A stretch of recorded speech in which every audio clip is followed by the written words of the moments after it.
Mwenyezi Mungu Subhanahu wa Ta'ala, kwa huruma yako na uwezo wako na utukufu wako na baraka zako na mapenzi yako ya Rabbil Alamin. Ya Rabbi, hakika wewe ndio uliyesema niombeeni nitakujibuni, na sisi mikono tumenyanyua tuyatakayoyajua. Ya Rabbi, kupitia adhkari tulizozifanya, kupitia istighfar tulizofanya kwa lengo la kutaka msamaha Mola wetu mlezi, ya Rabbi tunakuomba Allah, hakika ya makosa ni sehemu ya wewe kumwadhibu mja wako, na makosa ni sehemu ya Rabbi kumfungia mja wako katika mambo yake. Ya Rabbi, kwa istighfar hizi tunazozifanya, ya Rabbi tunakuomba iwe ni asbabi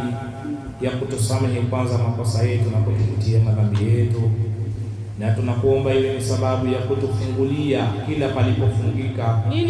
kupitia sababu za makosa yetu ya Rabbul Alamin. Ya Rabbi, tunakuomba kila pale tulipoteleza na ikawa sababu ya sisi kupata na madhara na mitihani kwa sababu ya madhambi yetu na makosa yetu, Allah tunakuomba kwa huruma yako wewe ni kupenda kusamehe, tusamehe sisi, na iwe sababu ya Rabbi ya kutuondolea vifungo vilivyofungika kutokana na mashaitani, huenda kwa sababu ya makosa yetu ya Rabbul Alamin. Allah, kwa dua hii ya leo na kwa baraka yako Allah Subhanahu, na kwa utukufu wako Allah, na wewe ni kujibu dua, na kwa baraka za mtume wako Muhammad sallallahu alaihi wasallam, tunakuomba Allah, kila mwenye maradhi muondolee maradhi, kila mwenye shida muondoshie shida,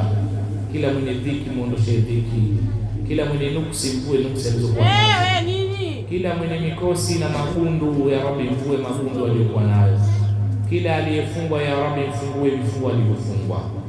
ya Rabbi, na kila aliyefungwa nyota yake kupitia mashaitani unaanza kuchokoza tena, unaanza kuchokoza nje kiugombi ya Rabbi, kila aliyefungwa nyota yake kupitia wachawi Allah, kila aliyefungwa nyota yake kupitia mashaitani wa kijini, na kila aliyefungwa bahati yake ya Rabbi, ya Rabbi, kila aliyefungwa bahati yake kwa dua hii tunayoifanya sasa hivi Allah, kila aliyefungwa bahati zake, kila aliyekuwa na nuru yake ya Rabbi, ya Rabbi, kila aliyekuwa na nuru yake Allah ikatoweka, kila aliyekuwa na nyota yake ya Rabbi ikawa inatumika uchawini ya Rabbi, ambaye nyota yake imechukuliwa inatumika uchawini, na yule ambaye ya Rabbi bahati yake ya Rabbi imefungwa na mahasidi na wachawi na watu wabaya ya Rabbi, kwa dua hii kila shetani alihusika kuifunga nyota ya mja wako, yaani utajua mwenyewe, ongea ati hatujali, na kila asidi aliyehusika ya Rabbi kwenda kwa mganga kumroga mwenye nyota yake ili nyota yake isifanye kazi, na kila ambaye ya Rabbi anaitumia nyota ya mwenzie katika binadamu ikiwa ni ndugu au majini, ya Rabbi, mikono tumenyanyua kwa dua hii Allah ndiye atakayoyajua ya Rabbi, kupitia dua hii kila mtu ukija ugombi tu ugombi ya Rabbi, kupitia dua hii ugombi tu Allah, kupitia dua hii na asbabi ya tulivyoshika katika mikono yetu ya Rabbi, kila aliyefungwa ya Rabbi fungue Allah, aliyefungwa uzazi mfungue ya Rabbi, umeulizwa ya Rabbi, aliyefungwa ndoa mfungue ya Rabbi, ya Rabbi, aliyefungwa biashara zifungue biashara zake ya Rabbi, ya Rabbi, aliyefungwa kazi mfungue ya Rabbi, Allah, aliyefungwa asipate ajira mfungue ya Rabbi, ya Rabbi, aliyefungwa ili asizae kwa huruma yako fungue ya Rabbi Allah, na yule ambaye amefungwa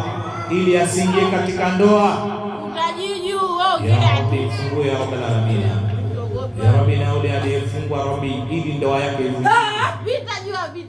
utajua mwenyewe ya Rabbi Allah, wewe ni shahidi wa mashaitani hawa waliokuwa ndani ya vichwa vya wanadamu kwamba wanaleta madhara ya Rabbi,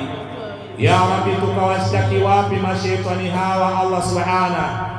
Allah, hatuna pa kwenda kuwashtaki isipokuwa ni katika mahakama yako. Ongea kumaliza tanyamaza na sisi tupo kazini. Ya Rabbi,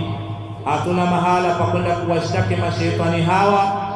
isipokuwa ni katika mahakama yako. Tunafanya kazi. Ya Rabbi, mahakama ambayo wewe mwenyewe ni hakimu na mwenyewe ni shahidi wa yale tunayofanywa ya Rabbi. Allah, ikiwa ni bahati wewe ndio unampa mja wako. Ya Rabbi, ikiwa ni nyota wewe ndio unampa mja wako. Ya Rabbi, ikiwa ni riziki wewe ndio